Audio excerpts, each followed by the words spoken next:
বয়স 30 বছর হলো। আমরা এখন কত সালের আইনজীবী? আমরা 1930 সালের আইনজীবী। এখন 1930 সালের আইনজীবী আমরা প্রত্যেকেই। তখন এই যে প্রথম একটা জরিপ হলো, সেটা হচ্ছে কত সালে শুরু হয়েছে? 1968 সালে একটা জরিপ শুরু হয়ে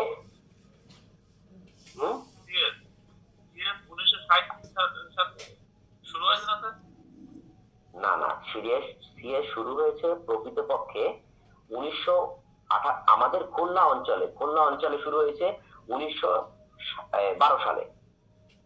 আর প্রকৃত শুরু হয়েছে সিএস, এই আমাকে দেখা যাচ্ছে এখন, এই যে ক্যাডাস্ট্রাল সার্ভে শুরু হয়েছে 1988 সালে। এই সময় শুরু হয়েছে, এখানে লেখাই আছে প্রথম জরিপ করা হয় 1988 সালে। তখন আইনটা হয়েছে কোনটার সময়? এই 1985 সালে করেছিল বঙ্গীয় প্রজাস্বত্ব আইনের 10ম অনুচ্ছেদে। এই যে ওই সরি, ও 1885 সালে, কিন্তু আইনটা হয়ে হচ্ছে 1985 সালের বঙ্গীয় প্রজাস্বত্ব আইনের 10ম অনুচ্ছেদে সিলেট এবং পার্বত্য চট্টগ্রাম ব্যতীত সারা দেশ পরিচালিত হয়। আইনটা হয় কিন্তু 1985 সালে, জরিপ শুরু হয় 1988 সালে। সরি, 1885 সালে জরিপ শুরু হয়। আর 1888 সালে জরিপ শুরু হয়, আর 1885 সালে আইন হয়।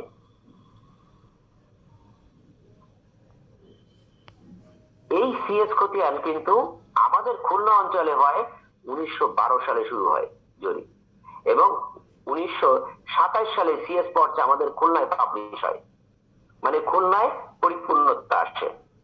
তাহলে এবার আমরা আসি 1930 সালের আমরা একজন আইনজীবী। আমাদের কাছে একজন ক্লায়েন্ট কি কি কাগজ নিয়ে আসবে বলো?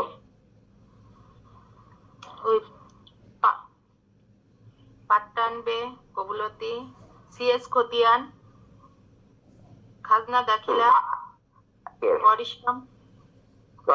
এর বেশি পারবে না, ক্লিয়ার? এর বেশি পারবে না। তাহলে এবার আসি সিএস খতিয়ানটা কেমন। এই যে সিএস খতিয়ান, এই সিএস খতিয়ানের রূপটা হচ্ছে এই, দেখা যাচ্ছে এই সিএস এর প্রথম পৃষ্ঠা, ভাগ করে দিচ্ছি। এই হচ্ছে সিএস এর পিছনের পাতা, দ্বিতীয় পাতা। এই হচ্ছে সিএস এর প্রথম পৃষ্ঠা।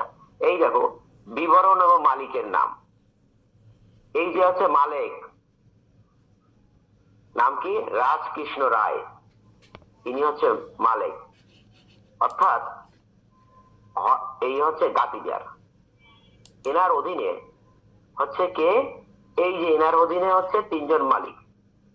কি লেখা আছে? সত্ত্বের বিবরণ ও দখলদার। কি নাম? আহমেদ শেখ, কে, তারপর নাম কি? আসানত শেখ আর মিনাজউদ্দিন শেখ। এরা প্রত্যেকে কিন্তু 5 আনা 6 গন্ডা 1 ক্রয় ক্রান্তি, অর্থাৎ প্রত্যেকে কিন্তু 1/3 মালিক। এবার আসি জমির পরিমাণ কত। ওই খতিয়ানে জমির পরিমাণ হচ্ছে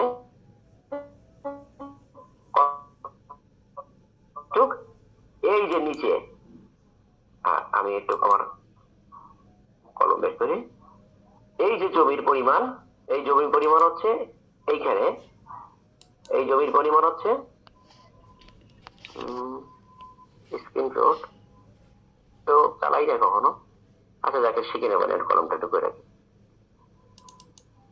আচ্ছা, এই যে জমির 1/3, তাহলে জমির পরিমাণ কত আসতে চাইছি সিএস খতিয়ানে বলতে পারে? 3/1 কত আসে?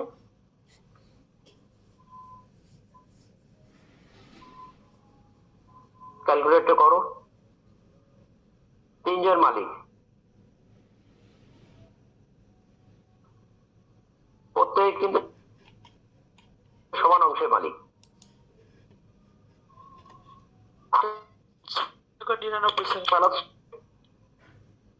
হ্যাঁ, 3,99,66 আলোকে একজন মালিক।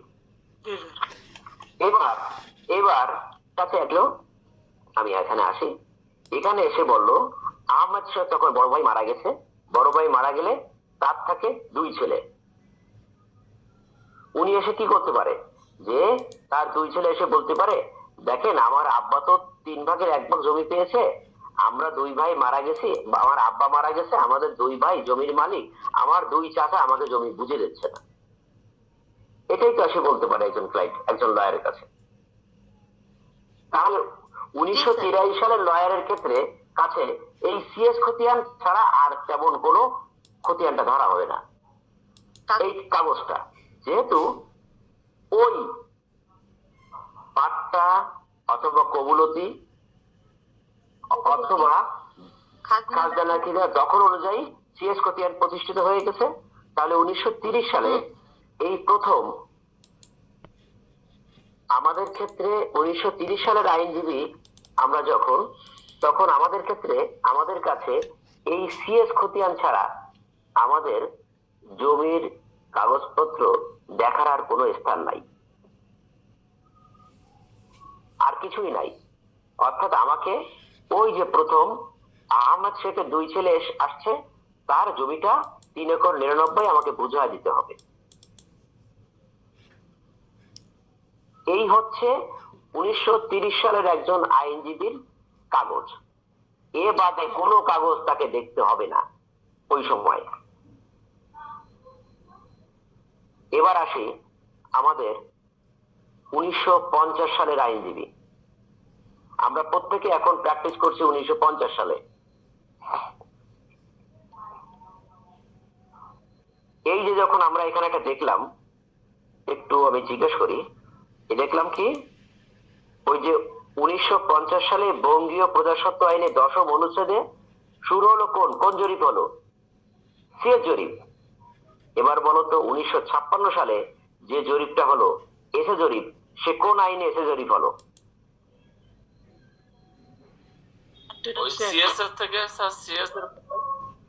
হ্যাঁ, সিএস এর পরে এসে জরিপ হলো, এতে আমি কখনো দ্বিমত করছি না, কিন্তু কোন আইনে এসে জরিপটা হলো?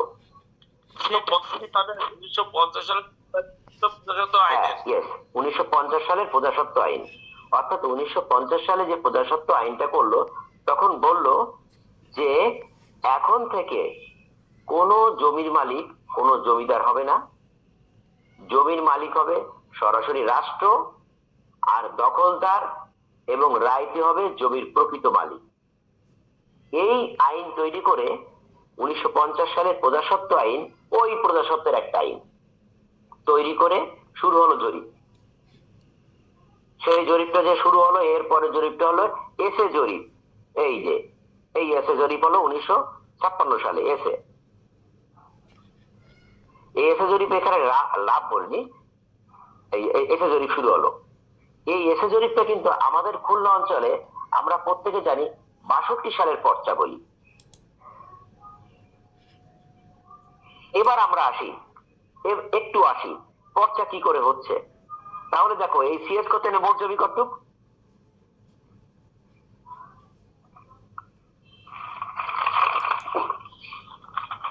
হ্যালো, আচ্ছা 11,99,000 প্রথম মালিক কে? প্রথম মালিক হচ্ছে কে? আহমদুল্লাহ শেখ। তিন ভাই। এই সিএস খতিয়ান নাম্বারটা কত? 260। সিএস খতিয়ান নাম্বার কত? ওই উপরে লেখা আছে 260, দেখা যাচ্ছে? জি স্যার, যাচ্ছে। আচ্ছা, এরপরে দেখাচ্ছে জেল নাম্বার 745। এই জেল আর এক অন্য সময় বলবো। মৌজার নাম হচ্ছে কোন্ডা। এটা হচ্ছে থানা কোথায়? সাভার, জেলা ঢাকা। ঢাকার একটা আমি এটা আমি করেছি, ডাউনলোড করেছি। আচ্ছা, এবার আসি এই সিএস থেকে, এই সিএস এর জমি ভেঙে তাহলে কি হচ্ছে? আহমদুল্লাহ, আমি বলেছি আহমেদ শেখের কয় ছেলে বলেছি? দুই ছেলে। এবার দেখো এই সিএস খতিয়ান আছে 260। কয় ছেলে বলেছি? 2 ছেলে বলেছি। এই আহমদুল্লাহ 2 ছেলে, এই 2 ছেলের নামে এসে খতিয়ান নাম্বার হলো 500। 500 নামে একটা এসে খতিয়ান হলো। এই 500 এসে খতিয়ানে কিন্তু জমি হচ্ছে, মোট জমি হচ্ছে হবে 3 একর 99। 2 ছেলের নামে 58 অংশে রেকর্ড হবে। দেখা গেল যে এসে রেকর্ডের সময় তার পরের ভাইয়ের নাম কি? আদালত এসের সময় আদালত বেঁচে ছিল। জি স্যার। যখন 56 সালে এসে জরিপ হলো তখন আদালত অলরেডি বেঁচে আছে। তাহলে দেখা যাচ্ছে 501 নম্বর খতিয়ান তৈরি হলো আদালতের নামে। ওনার নামে কত হবে? 16 আনা। 16 আনা। অর্থাৎ জমির পরিমাণ কত? 3,99,000। এই যদিও আমি এসে খতিয়ানটা এর এসে খতিয়ান আমি পাচ্ছি না, আমি অনুরোধ করব এর যদি এর পরবর্তী যখন আমি করব তখন প্রত্যেকে দেব আমাদের কাছে চেম্বারে থাকে ওই সিএস এর ওই এসে ওই একই মালিকের এসে, এই বোঝানো খুব সহজ হয়। তাহলে আদালতের ধারাবাহিকতা থাকে। এই আদালতের নামে এসে খতিয়ানে 500। এরপর দেখা গেল মিনহাজ, এর পরের ভাইয়ের নাম হচ্ছে মিনহাজ, উনি মারা গেল। মিনহাজের 3 ছেলে, ওই 3 ছেলের নামে কিন্তু আবার আরেকটা এসে খতিয়ান হলো, সেটা হলো 502। দেখা গেল মিনহাজের 3 ছেলের নামে জমির পরিমাণ কিন্তু 3 একর 99, কিন্তু 3 ছেলের নামে আবার রেকর্ড হয়েছে ওই 55 ঘন্টা 55 ঘন্টা 55 ঘন্টা। 3 ছেলের নামে প্রত্যেকে 3 ভাগের 1 ভাগ রেকর্ড হয়েছে। তাহলে দেখো খতিয়ান ভেঙে খতিয়ান কিভাবে হচ্ছে, আমি কি এখন বুঝাতে পারলাম? একটু মানে আমি ক্লিয়ার হলাম? জি স্যার। আচ্ছা, এখানে কার কার একটু একটু একটু মানে বুঝতে কষ্ট হচ্ছে একটু যদি বলতো, তাহলে দেখো খতিয়ান ভেঙে কিভাবে খতিয়ান হচ্ছে। এই খতিয়ানটাই হচ্ছে আমাদের দেখার প্রথম প্রতিবদ্ধ বিষয়। আচ্ছা, আমি একটু শুনি যারা আছে তাদের মধ্যে কার কাছে এটা একটু কষ্ট সাধ্য মনে হচ্ছে।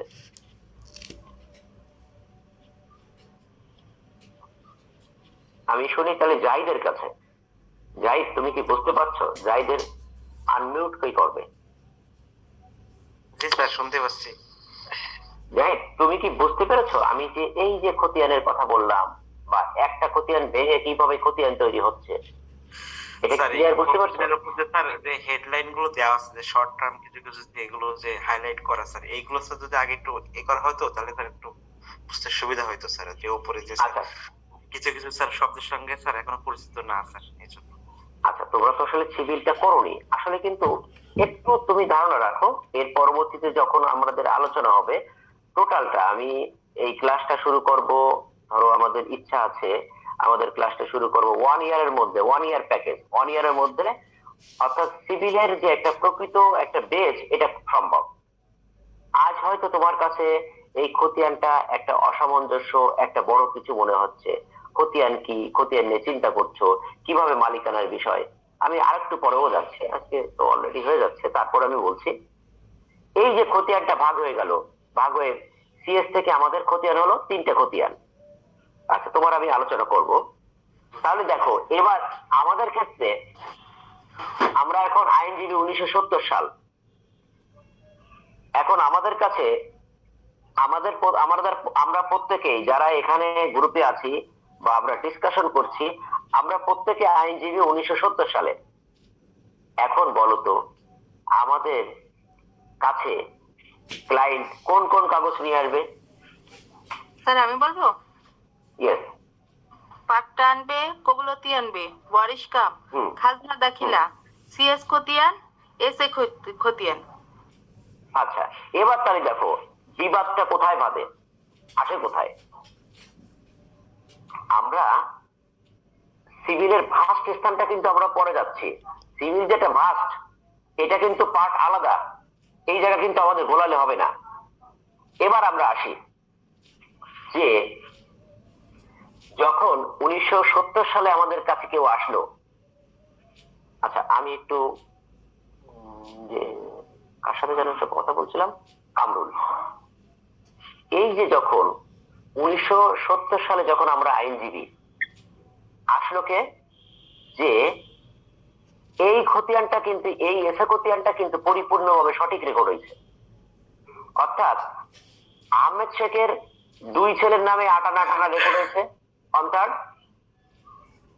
তখন এসে খতিয়ানের সময় আসারত বেঁচে ছিল, তার নামে রেকর্ড হয়েছে অন্তর। আর মিনাজের 3 ছেলের নামে অন্তর বেঁচে রেকর্ড হয়েছে। এই ভদ্রলোকরা কখনো পর্যন্ত কোনো আইনজীবীর কাছে যাবে না, কারণ তাদের খতিয়ান সিএস অনুযায়ী এসে সঠিক রেকর্ড হয়েছে। হ্যালো? জি স্যার। জি স্যার। হ্যাঁ, জি স্যার। হ্যাঁ। কখনো যাবে না, 70 সালে কোনো আইনজীবী যার কাছে যাবে না। এই আমাদের খুলনা জেলায় মানুষ মানুষ আছে 20 লক্ষ, কেউ কি আইনজীবীর কাছে 20 লক্ষ আসে? এর মধ্যে দেখা যাচ্ছে যে 5 লক্ষ আসে, কাগজে ঝামেলা হচ্ছে, ভুল করে ফেলেছে 5 লক্ষের, এই 5 লক্ষ আসে। এই লোকরা কিন্তু কখনো আইনজীবীর কাছে যাবে না, এরা কখনো আইনজীবীর কাছে যাবে না। কখন? এই 1970 সালে আইনজীবী আমরা, এরাই আমাদের কাছে আসবে। কখন আসবে? এই দেখো, রহস্যটা একটু দেখো, সবাই ক্লিয়ার করে দেখো। এই আহমদ শেখের কয় ছেলে বলেছি? জাহিদকে আনমিউট করো, আমি জাহিদের সাথে কথা বলি সব। জাহিদ, জি স্যার, শুনতে পাচ্ছি স্যার। আচ্ছা তুমি দেখো, আহমেদ শেখের কয় ছেলে বলেছি তোমরা? আমি যখন বলার সঙ্গে সঙ্গে কাগজ ধরবা। 2 ছেলে বলেছি না? জি স্যার। এবার দেখো, ওই সিএস খতিয়ানে জমি ছিল কত? 11,99,000। আমি আবার যাই, এই দেখো সিএস খতিয়ানে জমি হচ্ছে 11,99,000। তাহলে আহমেদ শেখ হচ্ছে তার বড় ছেলে, 3 ভাগের 1 ভাগ মালিক হচ্ছে, 3 ভাগের 1 ভাগ, 3,99,000। যদি দেখা যেত এই 2 ভাইয়ের নামে রেকর্ড হয়েছে 4 একর, পাবে হলো কে? 3,99,000, আধা শতক বেশি রেকর্ড হয়েছে। আবার আদালত কিন্তু বেঁচে রয়েছে, তাই বলেছেন আদালত এসে খতিয়ানে বেঁচেছে, আদালতের খতিয়ান নাম্বার আছে এসে 500, ওনার নামে রেকর্ড হবে 3,99,000, ওনার নামে রেকর্ড হয়েছে 4.5 একর। তাহলে এনার নামে রেকর্ড হয়েছে কতটুক বেশি? 51 শতক বেশি। আর ওই যে আহমেদ শেখের আর এক ছেলের নামে রেকর্ড হয়েছে 1 শতক বেশি। তাহলে দেখো 52 শতক জমি বেশি রেকর্ড হয়েছে। এই 52 শতক জমি রেকর্ড কম হয়েছে এই মিনাজের 3 ছেলের নামে। কারণ এই খতিয়ান ভেঙে তো খতিয়ান হবে, ওই ছেলের নামে তো এই খতিয়ানে যদি জমি বেশি হয়ে যায় তাহলে অবশ্যই তারপরে খতিয়ানে জমি কমে যাবে। যাই, তুমি আমার কথাটা কি বুঝতে পেরেছো? জি স্যার, বুঝতে পারছি স্যার। এই দেখো, তাহলে দেখো, এই যখন এইভাবে দেখো, আসলে তো কিন্তু সিভিল কষ্ট না, প্রচুর কত। আমি বলছি সিভিলটা একটা হচ্ছে সমুদ্র, জ্ঞানের সমুদ্র। এই সমুদ্রটা একটু পরে বলি, এটা আমি বলবো সেটা আমি আবার বলছি। তাহলে দেখো, এবার বলো আইনজীবীর কাছে কে আসবে?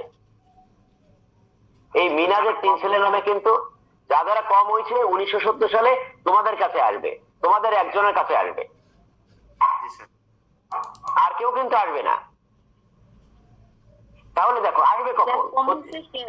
সে আসবে, ওই মিনাজের 3 ছেলে এসে বলবে যে আমরা জমি পাবো, আমার বাবা পাবে 3,99,000, আমাদের দেখেন রেকর্ড হয়েছে 52 শতক কম। এই তখন তোমরা এই কাগজপত্র বিন্যাস করবা। কিভাবে বিন্যাস করবা? এই যে কম হয়েছে সিএস এ, এটা কোন খতিয়ান আমরা ধরবো? রেফারেন্স খতিয়ান কোনটা? সিএস। এই যে এসে খতিয়ানে কম হয়েছে, এই কমটা প্রমাণ করবো কোন খতিয়ান দেখায়?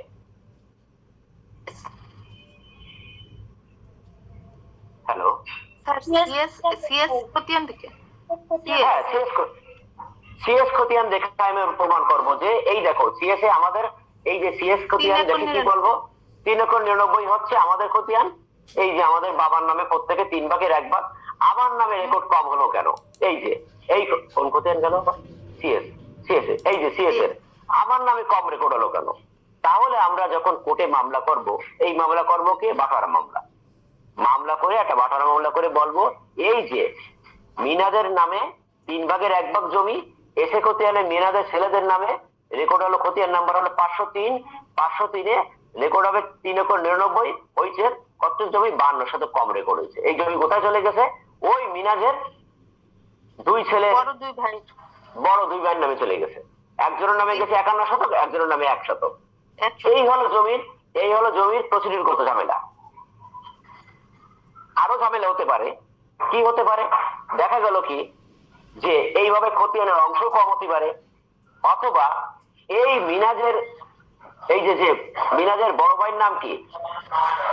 আহমেদ। আচ্ছা, সাউন্ড হচ্ছে আহমেদ। এই দেখা গেল কি যে সাউন্ড হচ্ছে কার? মিনাজের বড় ভাইয়ের নাম হচ্ছে আহমেদ। এই আহমেদের জমি খাজনা দেয়নি, খাজনা না দেওয়ার কারণে জন্য ওই 1/3 পার্ট অংশ নিলাম হয়েছে। দেখা গেল এইটুক নিলাম কিনেছে বাইরের লোক, এইটুক নিলাম কিনেছে 1/3 নিলাম কিনেছে কে? কেরামত আলী ফকির নামে এক লোক নিলাম কিনেছে।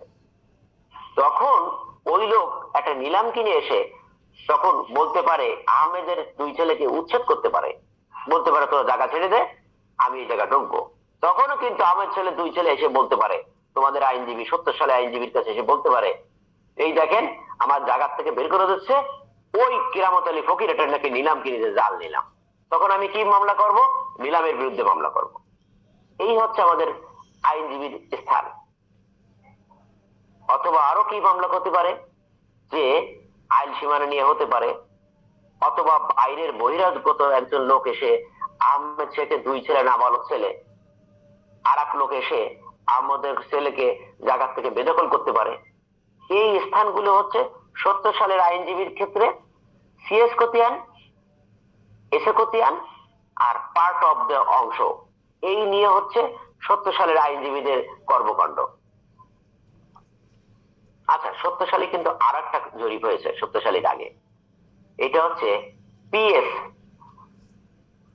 এই পিএসটা কিন্তু খুব বেশি অঞ্চলে হয়নি, পেটি সেটেলমেন্ট যেটাকে আমরা বলি। এই পেটি সেটেলমেন্ট খুলনায় আমরা দেখি এই বোটেঘাটার কিছু অঞ্চলে পেটি সেটেলমেন্ট হয়েছে। এই পিএসটা হয়েছে 1965 সালের দিকে। আচ্ছা, এরপরে আমরা আসি আরএস।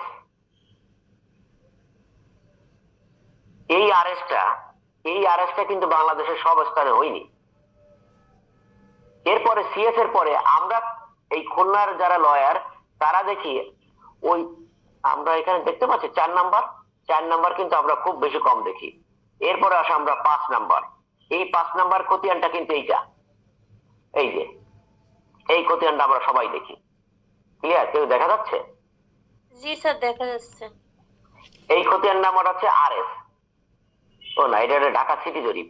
এটা এই সেম আরএস, এটা হচ্ছে আরএস, আমাদের আরএস, খুলনার আরএস। এটা হচ্ছে ঢাকায় আবার সেই জরিপটা শুরু নাম হয়েছে সিটি জরিপ এইটা, কিন্তু এই জরিপটা আমাদের কাছে কিন্তু আরএস জরিপ। এই যে আমাদের কাছে এই অংশটুকু এইরকমই খতিয়ান দেখবা আমাদের আরএস, যেটাকে আমরা বর্তমান গেজেট দিয়ে বলা হয় বিআরএস এইটা।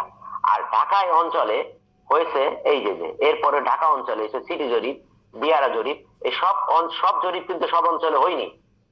আমাদের অঞ্চলে 5 নাম্বার হয়েছে, ঢাকায় কিন্তু এই 5 নাম্বার হয়নি, হয়েছে 6 নাম্বার। আর এই খুলনায় কিন্তু 7 নাম্বার জরিপ হচ্ছে। কেউ বলতে পারে খুলনায় কোথায় 7 নাম্বার জরিপ হচ্ছে এখন?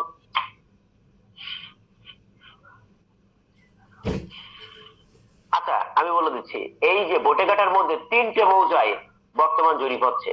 রাঙ্গিমারি মৌজা, হ্যাঁ বুটিয়াঘাটা জলমা একটা, হ্যাঁ জলমা একটা, আর রাঙ্গিমারি, হ্যাঁ রাঙ্গিমারি, হ্যাঁ এই দুইটা জানি স্যার আমি। আরো একটা আছে, 3টে হচ্ছে। ওই যাক, এটা হচ্ছে দিয়ারা জরিপ হচ্ছে। এটাও কিন্তু ওখানে ওই অঞ্চলে কিন্তু এই জরিপটা হচ্ছে। তাহলে দেখো, এবার আমরা আসি, তাহলে কিন্তু আমাদের ক্ষেত্রে 2025 সালে আমরা যখন সিভিল আইনজীবী হয়েছি, আমাদের কিন্তু জমির কার্যক্রম একটু বুঝতে আরো কষ্ট হয়। তাহলে 25 সালের আইনজীবীকে যত জানতে হয় 70 সালের আইনজীবীকে তত জানতে হয়নি, 50 সালের আইনজীবীকে তত জানতে হয়নি, 30 সালের আইনজীবীকে তত জানতে হয়নি। আমার সাথে হয়তো সকলে একমত হবে। জি স্যার, তাহলে অবশ্যই স্যার, অবশ্যই। হ্যাঁ, এই কাগজগুলো নিয়েই আমাদের কাছে আসে। তাহলে এর মাঝখানে কি হয়? এর মাঝখানে এক একটা খতিয়ানের জমি খাজনা না দেওয়ার কারণে নিলাম হয়, সরকার অধিগ্রহণ করে, টাকা দেয় না, এর জন্য আমরা মামলা করি, আইন সীমানা নিয়ে মামলা করি। এবার আমরা আরেকটু আসি এই স্থানটা খতিয়ান নিয়ে আমি ভিন্ন দিকে চলে যাব। তাহলে দেখো, তাহলে কি আমরা দেখলাম? সিএস দেখলাম, এসে দেখলাম। তাহলে আমরা কি বলেছি? আহমেদ শেখের 2 ছেলে, তাই বলেছি না? ওনার রেকর্ড হয়েছে 3 একর 99। এবার দেখা গেল আহমেদ শেখ বিআরএস এর সময় এসে আহমেদ শেখ মারা গেল। আমাদের অঞ্চলে বিআরএসটা হয়েছে কিন্তু 84-85 সালে শুরু হয়েছে বিআরএস।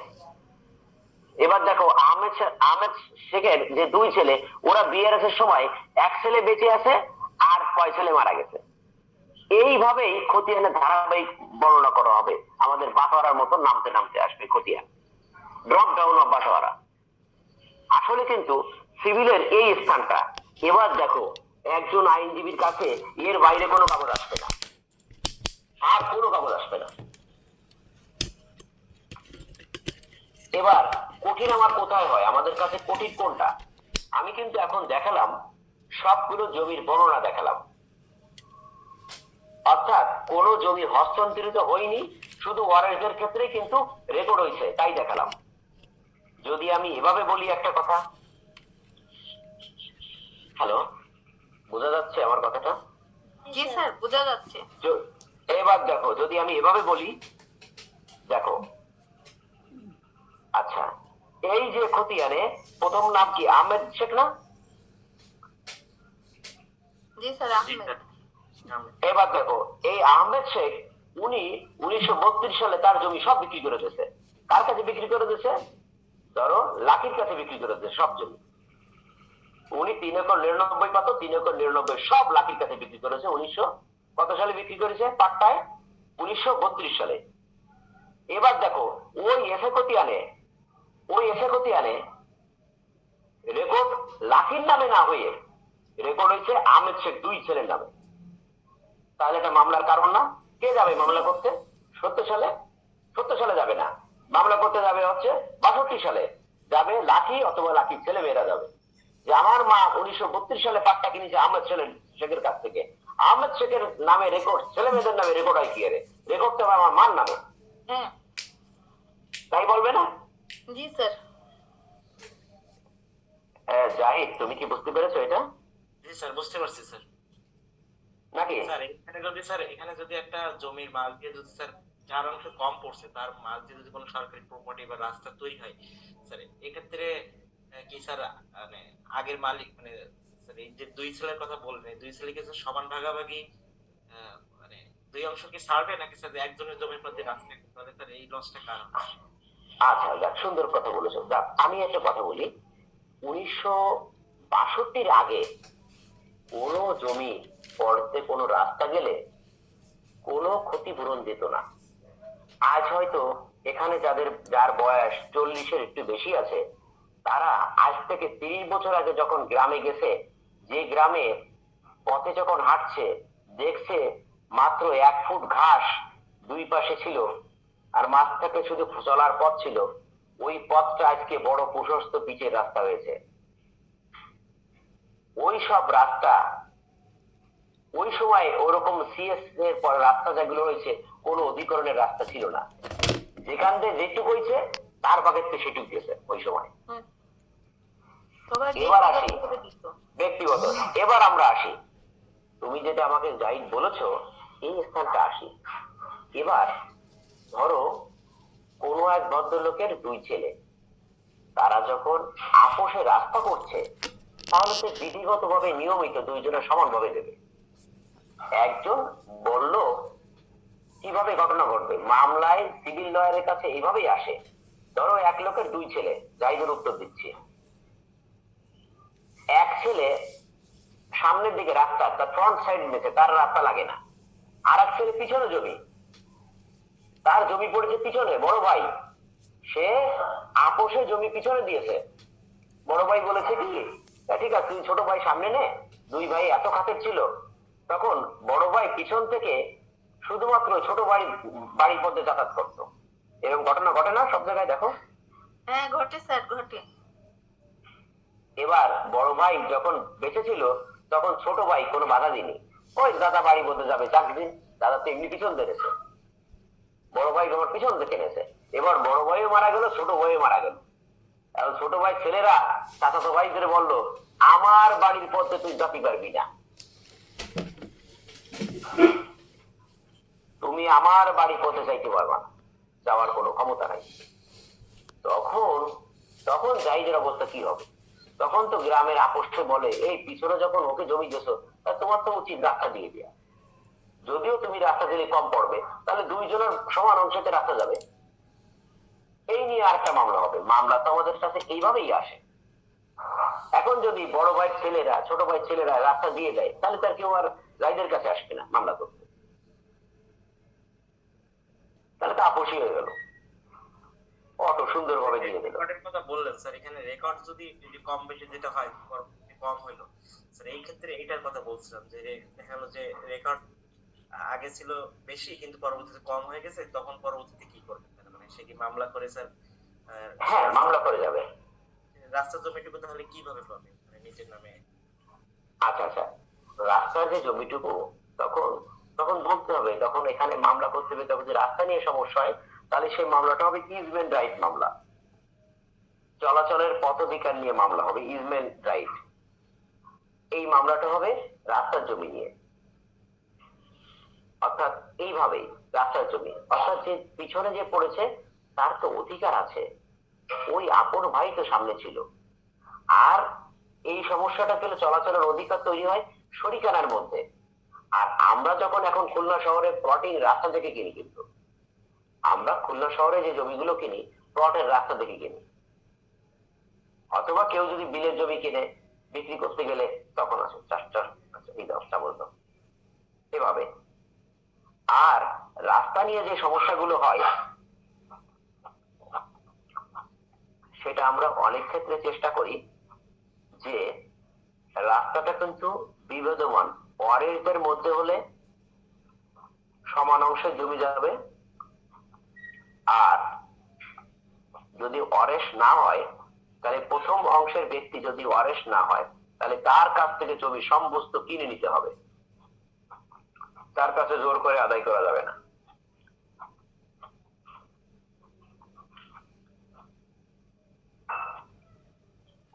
আচ্ছা, এবার আসি আমরা।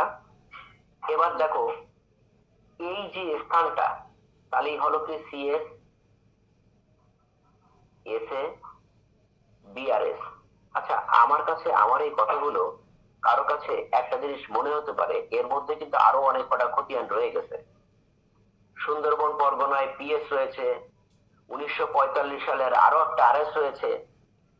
এটা নিয়ে খুব বেশি বিচলিত হওয়ার দরকার নাই। এটা দেলোয়ারের কয়রা অঞ্চল, তারপরে হচ্ছে দাকব অঞ্চল, পাইকগাছা অঞ্চল, এই অঞ্চলগুলোতে এই জরিপটা হয়েছে। পিএস 36 সালের পিএস, 45 সালের আরএস।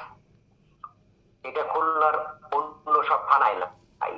সুতরাং এই এই কাগজগুলো দিয়ে আর মাথার ভারী করার দরকার নাই। তাহলে আমরা আসি যে আমরা এখন আসি এই কথাটুকু যে আমাদের সিভিল আইনজীবীর ক্ষেত্রে খুব বেশি নিলাম, জায়গার অংশ দিচ্ছে না, এই খতিয়ানের সম্পত্তি কি হচ্ছে। এবার যাই দেখো এই খতিয়ানের সম্পত্তি কি হলো। এই যে দেখো মামলাটা খুব বেশি আমাদের ক্ষেত্রে যদি একটু বোঝা যায় তাহলে সমস্যাটা এই দেখো, এই সিএস থেকে এসে, এটা হলো এসে খতিয়ান, এই এসে খতিয়ান। এসে খতিয়ানের প্রথম নাম কে? লালু মিয়া না মালু মিয়া? হ্যাঁ, মালু মিয়া। এই দেখো এই মালু মিয়া জমিটা বিক্রি করে দিচ্ছে, বিক্রি করেছে জাইদের কাছে। জাইদ হচ্ছে এই খতিয়ানের রেকর্ডীয় মালিক না। তখন দেখো পরবর্তী নাম কি, এই বাহালত নাকি নাকি বাহালত নাকি মিনাজউদ্দিন আছে না, 2 নম্বর নাম? না স্যার, জাবেদ আলী স্যার। 3 নম্বর জাবেদ আলী নাকি? 3 নম্বর নাম কিটা? মিনাজ। ও, জাবেদ তো পিতার নাম, মিনাজউদ্দিন। মিনাজ। এবার দেখো মালু বিক্রি করে দিচ্ছে জাইদের কাছে, মিনাজউদ্দিন। মালু বিক্রি করে দিয়েছে তার অংশের জমি জাইদের কাছে। মিনাজউদ্দিন তখন দেখলো কি এই জমিটা আমার দরকার, উনি যে প্রিএমশন করলো কোর্টে, অগ্রক্রয় মামলা করলো। এই হলো যে মামলার একটা কাহিনী। সঙ্গে সঙ্গে ওই দলিলের মূল্য হচ্ছে 5 লাখ টাকা, মিনাজউদ্দিন কোর্টে 5 লাখ টাকা জমা দিয়ে প্রিএমশন করে দিল, আমার জমি চাই। এক শ্রেণী মামলা। আবার এদের দেখো খতিয়ানে 16 আনা, কারো অংশে নাই। একে আইন সীমানা নিয়ে ডিস্টার্ব হতে পারে বাটোয়ারা। অথবা এদের যে জমি বিআরএস খতিয়ানে রেকর্ড হয়নি, করতে পারে সত্যপ্রচার। এরপরে দেখো মালুর জমি মিনাজ জোর করে মানুষ জমির মধ্যে প্রবেশ করছে, মানু মিনাজের বিরুদ্ধে চিরস্থায়ী নিষেধাজ্ঞার মামলা করতে পারে, পারে না? জি স্যার। তারপর এই যে হচ্ছে মামলার ধারাবাহিক বর্ণনা। এবার এই কটা হচ্ছে প্রসিডিউর, খুব বেশি কষ্ট না। এই প্রসিডিউর গুলো শিখতে 1 মাস দরকার একজন আইনজীবী।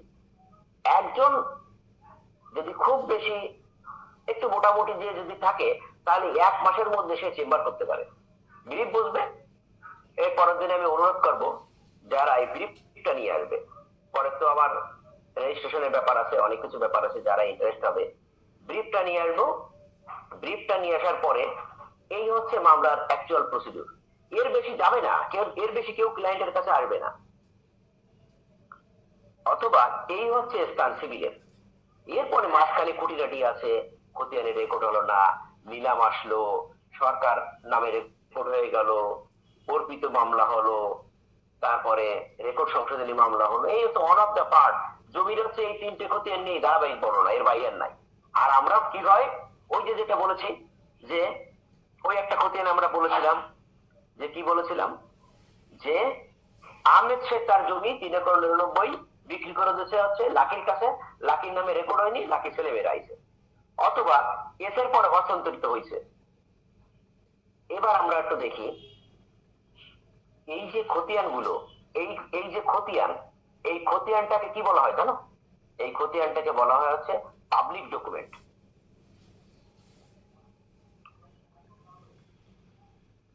এই আমাদের জমি জমার যা কাগজ না, এই খতিয়ান ছাড়া জমির বেসিক কোনো কাগজ নাই। আমার সাথে কি এটা কি কেউ বুঝতে পারছে? আর কোন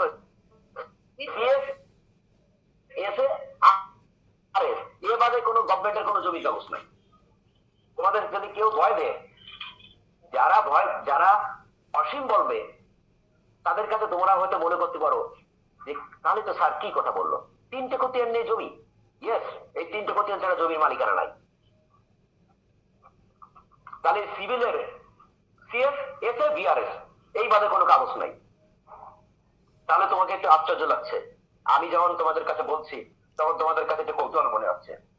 আসলে তো এই সিভিলের আসলে এই 3টে কাগজ ছাড়া কোনো সিভিল নাই। আর কামরুল যে বলেছে অসীম জায়গা, এই অসীম জায়গা কিন্তু আমি কামরুলকে কিন্তু ডিনাই করতে পারছি না। অসীম কিন্তু কোথায়? অসীম জায়গাটা হচ্ছে লয়ার টু লয়ার কনভার্স, এটা হচ্ছে লয়ার টু লয়ার ডিফেন্স হচ্ছে অসীম জায়গা। আর ক্লায়েন্টের কাছে কাগজ বোঝার কিন্তু এই 3টে জায়গা, এই 3টে খতিয়ান হচ্ছে ক্লায়েন্টের সাবধান করা। আর অসীম জায়গা হচ্ছে যখন আমরা আর্গুমেন্ট করি 1 লয়ার টু 1 লয়ার, তখন হচ্ছে অসীম জায়গা। এ সমুদ্রের মধ্যে থেকে আইন নিয়ে আসে, ও সমুদ্রের মধ্যে থেকে আইন নিয়ে আসে, ওর আইনটা বেশি গ্রহণযোগ্য হয়, সে জিতে যায়। জি স্যার। কিন্তু ক্লায়েন্টের কাছে 3টে জায়গা। আচ্ছা, কতজন আছে আমি একটু শুনতে যাচ্ছি? 17 জন। 17 জন। আচ্ছা, আমার এই কথাগুলো কি স্পষ্ট বোঝা যাচ্ছে? আমি যদি এই কথা যদি না ক্লিয়ার করে দিই, তাহলে হয়তো তোমাদের কাছে একটু কৌতূহল লাগতে পারে, তাহলে কি সিভিলে 3টে কাগজ নিয়ে সিভিল? ইয়েস, এই 3টে কাগজের বেশি কোনো কাগজ দেখতে হতে পারে না সিভিলে। এবার আসি, পোশাকা আছে এরপরে। ইয়েস, আমি আসতেছি সেটা। এই 3টেকে তোমরা বেশ মনে করবা, আছে, আমি এই 3টেকে তোমরা বেশ মনে করবা। এই 3টে হচ্ছে গভর্নমেন্টের কাছে রেকর্ড। ওই যে রেকর্ড রুম আছে না, খুলনা যে রেকর্ড রুম, কোথায় বলে রেকর্ড রুমটা হচ্ছে ওই যে এসিল্যান্ডের নিচে, এই পাশে এসিল্যান্ডের পশ্চিম পাশে। জি স্যার। ওই স্থানটা হচ্ছে, এই হলো 3টে কাগজ। এই গভর্নমেন্ট হচ্ছে 3টে কাগজ নিয়েই গভর্নমেন্টের কাগজ, জমির মালিকানা। এটা হচ্ছে পাবলিক ডকুমেন্ট। পাবলিক ডকুমেন্ট কাকে বলে? পাবলিক ডকুমেন্ট সেটাই যেটা তুমিও চলে পাবা, আমিও চলে পাবো। আর আর প্রাইভেট ডকুমেন্ট একাধিকবার পাওয়া যাবে। আর প্রাইভেট ডকুমেন্ট হচ্ছে সেই জিনিসটাই যেটা, ওটা আমার অধিকার, তোমার অধিকার না।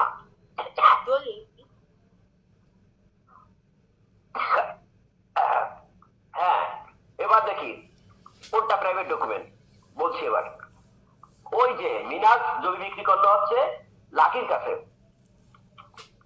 মিনাজ জমি বিক্রি করে একটা টিকিট বরাদ্দ দিয়ে দিল। যারা জমি সম্পর্কে ভালো জানে, তখন রেজিস্ট্রি অফিসের জমি রেজিস্ট্রির দাতা রেজিস্ট্রি করে দিয়ে টিকিট বরাদ্দ দিয়ে দেয়, লিখে দেয় লাকির নামে সই করে দেয় টিকিট। এবার ওই টিকিট দিয়ে যখন একটা মূল দলিল চলবে, জাহিদ তুমি কোথায় আছো? জি স্যার। ওই টিকিট দিয়ে যখন মূল দলিল চলবে, ওই মূল দলিলটা দেখো প্রথমে 100 টাকার একটা স্ট্যাম্প থাকে। ওই মূল দলিলটা হচ্ছে প্রাইভেট ডকুমেন্ট। ওই মূল দলিলটা শুধু লাকিরই পাওয়ার যোগ্য। বুঝলা? জি স্যার। জি স্যার। ওটা হচ্ছে প্রাইভেট ডকুমেন্ট। এবার ওই প্রাইভেট ডকুমেন্ট যখন ভলুম বুক রেজিস্ট্রি অফিসে, ওই ভলুম বুক দিয়ে এই আমরা 17 জন ক্লাস করছে, 17 জন 2000 টাকা করে দেবে, প্রত্যেকে একটা করে লাকির দলিল পাবে। ওই দলিলটা, ওই সার্টিফাইড কপিটাকে বলে পাবলিক ডকুমেন্ট। বুঝেছো? জি স্যার। এবার আসো, ওই পাবলিক ডকুমেন্টের মিনাজ তার জমিটা কিন্তু হস্তান্তর করে দিল কার কাছে? লাকির কাছে। লাকি দলিল করলেও জমির মালিক হলো না। সরকারের কাছে রেকর্ড রয়ে গেছে মিনাজের ছেলের নামে, 2 ছেলের নামে। যতক্ষণ ওই খতিয়ানে যে লাকি নামপত্র না করবে, ততক্ষণ পর্যন্ত সরকারের কাছে লাকির নাম থাকছে না। ওই দলিল করে বাজারে কোনো মূল্য নাই। ওই মামলার ক্ষেত্রে রেফারেন্স নিয়ে আসতে হয়। সরকারের মালিকানায় ওই খতিয়ানের নামপত্র নামে তামিল হবে, ওইটুকু হচ্ছে সরকার দেখবে। সরকারের কাছে ছোট্ট কাগজ রাখবে, এর বাইরে কাগজ রাখবে না। দলিল তোমার ঘরে মিউটেশন না হলে দলিলের বাজারে সরকারের কাছে কোনো মূল্য নাই। অর্থাৎ সরকারকে তুমি জানাতে পারলে না তোমার একটা দলিল আছে। ওই খতিয়ানের পরে নাম বদল করবে, দেখে আমি সার্চ করে দিয়ে একটা মিউটেশন খতিয়ান পাই কিনা।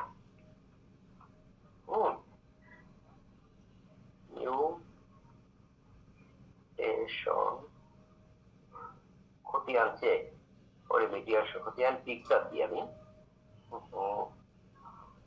খতিয়ান পিকচার। এবার দেখো, এই হচ্ছে মিউটেশন খতিয়ান। দেখেছো? আচ্ছা, আবার আমাদের খুলনা অঞ্চলের মিউটেশনের স্টাইলটা দেখা দিই। জ্বালাবে, এটা কথা বলতে গেছি তো।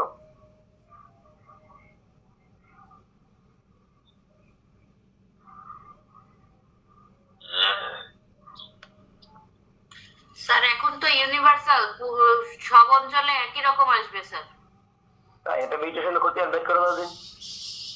দিচ্ছি স্যার। এইটা হচ্ছে আগে এনে। আচ্ছা, তাহলে দেখো, ওই দলিলটা থেকে যখন মিউটেশনটা হবে, তখন কিন্তু খতিয়ানের নাম চলে গেল গভর্নমেন্টের খাতায়। ওই সরকার আমাদের সব জমি মালিকানা, কিন্তু ওই কয়টা 3টে খতিয়ানই থাকে। এবার দেখো, বিআরএস খতিয়ান এখন লাইভ খতিয়ান, জীবন্ত খতিয়ান। সিএস এবং এসএ খতিয়ানটাকে বলা হয় রেফারেন্স খতিয়ান। জি স্যার। যেটা চলমান পাবলিশড হয়ে যায় সেটা হলো লাইভ খতিয়ান, মানে জীবন্ত খতিয়ান। আর এসএ এবং বিআরএস হচ্ছে রেফারেন্স খতিয়ান। এই রেফারেন্স খতিয়ানটা লাগে হচ্ছে আইনজীবীর জন্য, আর গভর্নমেন্টের কাছে লাগে হচ্ছে মূল খতিয়ান। যদি কারো বিআরএস এ ক্ষতি হয়, তাহলে তো আইনজীবীরা দেখবে, সিএস অনুযায়ী এসএ অনুযায়ী বিচার করে দেখবে যে বিআরএস ভুল, তখন আইনজীবীরা একটা মামলা করবে। তাহলে দেখো, আমরা এখন ক্লিয়ার হয়ে গেলাম। দেখো, দলিলটাও কিন্তু প্রধান বিষয় না। যখন দলিল থেকে মিউটেশন হয়ে যাবে, তখন ওই দলিলের পরিপূর্ণতা আসে। অর্থাৎ খতিয়ানে একটা মিউটেশন হলো। হ্যালো,